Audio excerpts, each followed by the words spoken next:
अगला प्रश्न है सप्रसंग व्याख्या का।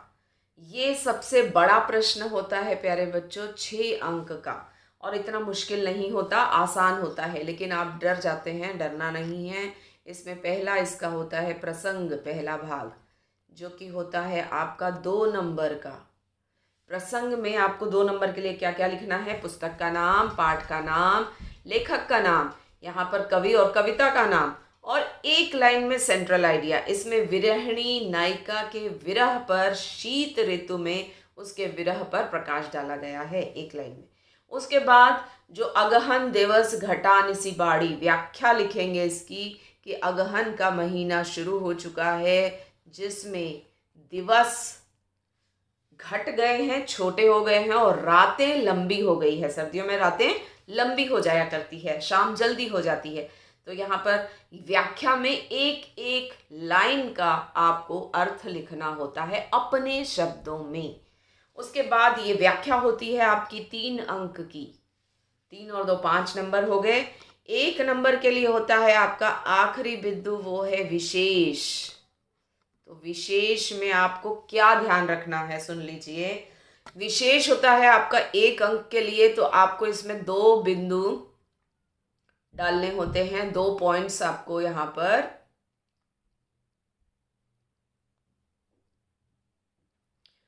तो यहाँ पर हम लोग बात कर रहे थे कि प्रसंग आपका है 2 नंबर के लिए, जिसमें कवि और कविता का नाम और सेंट्रल आइडिया 1 मार्क में, प्रसंग संदर्भ। उसके बाद आती है बारी व्याख्या की। व्याख्या यहाँ पर होती है 3 अंक की, जो कि एक एक लाइन का अर्थ आपको बताना होता है। यदि किसी लाइन का अर्थ नहीं आता तो बीच में से आप स्किप कर सकते हैं, अगली लाइन पर चले जाइए। फिर आता है विशेष, और विशेष में क्या लिखना होता है? विशेष में लिखना होता है कविता में प्रयुक्त रस अथवा अलंकार। अब इसमें श्रृंगार का विप्रलंभ श्रृंगार पक्ष है, जिसमें विरह का वर्णन है।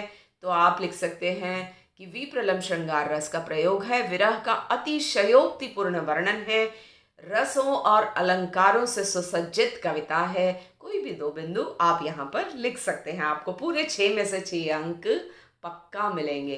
तो ये कोई मुश्किल काम नहीं है।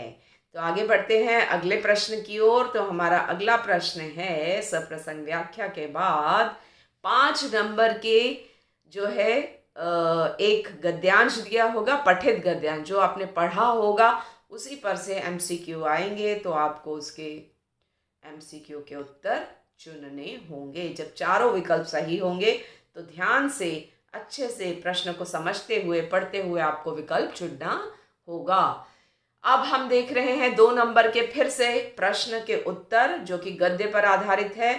तो इन गद्य पर आधारित प्रश्नों में आपको ध्यान रखना होता है 40 शब्द है शब्द सीमा, क्योंकि सिर्फ 2 अंक का प्रश्न है। तो केवल आपको 3 या 4 पंक्तियों में इसका उत्तर लिखना होता है। तो आप यहाँ पर प्रश्न देख रहे हैं कि गांधी, नेहरू, यासिर अराफात गद्य के आधार पर नेहरू जी जो कहानी उसमें बताते हैं उसका संदेश अपने शब्दों में लिखिए। अब पूरी कहानी की कहानी लिख देते हैं बच्चे, लेकिन यहाँ कहानी नहीं पूछी गई है, यहाँ पूछा गया है संदेश। तो आपको संदेश लिखना है अपने शब्दों में कि धर्म कर्म से बड़ा नहीं है, कर्म ही धर्म है, यही संदेश है इसका। क्योंकि जो बाजीगर है वो अपना कर्तव्य दिखाता है, और उसको कर्तव्य दिखाते हुए देखकर पादरी नाराज हो जाता है, उसे धक्का मारकर बाहर निकालना चाहता है, लेकिन माता मरियम और किसी पर खुश नहीं होती है। तो कर्म करने वाले पर ईश्वर हमेशा प्रसन्न होते हैं, मुग्ध होते हैं। तो यहाँ पर यही संदेश इस कहानी का है। 2 नंबर के लिए आपको 4 पंक्तियों से ऊपर नहीं लिखना। बार बार कह रही हूँ, क्योंकि बच्चों को राइटिंग स्किल में यही प्रॉब्लम आती है कि वे पूरे समय में काम नहीं कर पाते, उनका पेपर छूट जाता है। छूट इसीलिए जाता है, जब आप 2 अंक के प्रश्न को के उत्तर को एक एक पेज भर के लिखोगे तो आपके आगे के प्रश्न निश्चित तौर पर छूट जाएंगे। ठीक है, तो प्रश्न ध्यान से पढ़ो, पूछा क्या है, कहानी नहीं पूछी, कहानी नहीं लिखनी यहाँ पर।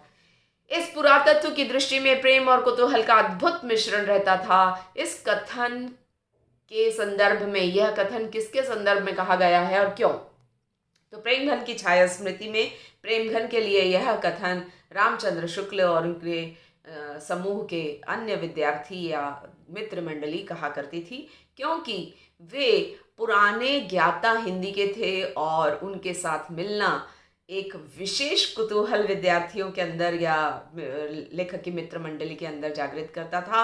और वो कुतूहल मतलब जिज्ञासा जानने की एक अलग ही होती थी, साथ में उनके प्रति उनके मन में प्रेम और सम्मान भी था, क्योंकि हिंदी से उन्हें विशेष लगाव था। तो हो गया आपका उत्तर। वैदिक काल में विवाह के लिए हिंदुओं में कैसी लॉटरी चला करती थी? तो कैसी लॉटरी चलती थी आप सबको पता है। वैदिक काल में ढेलों वाली लॉटरी चलती थी, ठीक है। और मिश्र बिंदु बोलेंगे तो 3 पेटियों वाली कहानी लिखोगे, सोने की, लोहे की और चांदी की पेटी। लेकिन वैदिक काल की अगर जहाँ पर बात होगी तो आपको वैदिक काल में याद रखना है ढेले चुन लो। जो ढेले वाली कहानी है कि 5 जगह से जो नर है वो ढेले चुन कर लाता है और उसमें से ढेलों पर आधारित विवाह होता था, कि जैसे लॉटरी लगने वाली हो कि कौन सा ढेला चुन लेगी लड़की तो ब्याही जाएगी और कौन सा नहीं, कौन सा चुनेगी तो ब्याही नहीं जाएगी। तो इस तरह से ये एक तरह से लॉटरी ही थी। अगला प्रश्न आपका फिर से 6 नंबर की सप्रसंग व्याख्या है गद्य की। तो आपको यहीं पर सब कुछ मिल जाता है, ये इतना मुश्किल नहीं होता। वहीं से शब्द उठाइए, अपने शब्दों में इसकी व्याख्या लिख दीजिए। 3 भाग में लिखा जाता है, प्रसंग, लेखक और पाठ का नाम और पुस्तक का नाम और 1 लाइन में संदर्भ, उसके बाद व्याख्या और व्याख्या के बाद विशेष। जैसे हमने कविता में किया था वैसे ही इसमें करना है। ये 2 नंबर का, ये 3 नंबर का और 1 नंबर का विशेष। तो इस तरह से आपको लिखना होता है।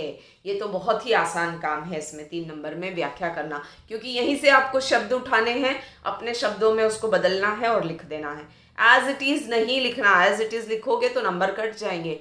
और विशेष में यदि आपको कुछ भी नहीं आता तो आप 1 लाइन डाल सकते हैं। साहित्यिक भाषा का प्रयोग है और संस्कृत शब्दों का प्रयोग है, तो इसमें संस्कृत शब्द या आपको अरबी फारसी के गुजारा शब्द भी दिखाई दे रहा है, या जो है हालांकि भी। तो इस तरह से देशज और अरबी फारसी के शब्दों का प्रयोग है, ये भी लिख सकते हो। संस्कृत शब्दों का भी अक्सर प्रयोग होता है, तो साहित्यिक भाषा का प्रयोग है। इस तरह से आप कोई भी 2 बिंदु इसमें लिख सकते हैं। और लक्षणा शब्द शक्ति है इसमें, ये भी लिख सकते हैं।